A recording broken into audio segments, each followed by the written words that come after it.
Across the centuries, assassins and Templars wage a hidden war. One side fights for freedom, the other for control. The fate of humanity hangs in the balance, and that balance is shifting. Welcome to Assassin's Creed Brotherhood Diaries. Assassin's Creed is about a grand battle between Templars and Assassins that is hidden behind the scenes of history. The Assassins are a force dedicated to maintaining and protecting our free will. And that sets them in direct opposition to the Templars, who are all about control. It's a very, very interesting universe where we have many levels of depth and many angles to explore. It's a totally immersive game where you get to relive amazing experience in a strong historical context. With Assassin's Creed, the fans are very important to us, and we know how many people are out there waiting for the next installment and are excited to see what's going to happen. So it's important on the story side that we deliver new twists, new turns, and that we continue the narrative the way we had begun. Assassin's Creed 1, as most of people know, was set in the Third Crusades during the 12th century.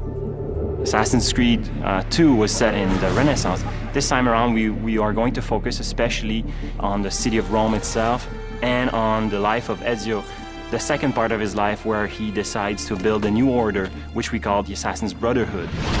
So Ezio is initially just a young guy who finds himself forced into this world that he never knew existed. He's then exposed to this war between Templars and Assassins, and then struggles and fights to find his place in things. And it just so happens to be sort of at the side of the Assassins. Assassin's Creed Brotherhood is a little bit like a new season of a great TV show. Assassin's Creed Brotherhood starts off at exactly the moment that Assassin's Creed 2 ended. So, when we made Assassin's Creed 2, we understood that Ezio's story was more epic than anything we could tell with one game.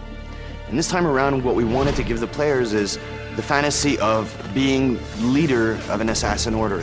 And it made sense for us to put the player in that position and have that extra responsibility of not only teaching them, but also recruiting them and molding the next generation of assassins. The player will be able to recruit new assassins, train them, and eventually send them on different types of missions. You will see many familiar faces in Assassin's Creed Brotherhood. Lots of characters that you knew before in Assassin's Creed 2 will return, but not necessarily the way you expect. Now Ezio is much older, he's wiser, and he's about to become a leader of the Assassin Order, and he'll need to prove that he truly can lead. But things aren't going to go as planned. Next on the Brotherhood Diaries. We're introducing a fresh and unique multiplayer experience, so that's the first time we are doing that for the Assassin's Creed franchise. In Assassin's Creed Brotherhood, the player is going to get to actually create the Renaissance in Rome.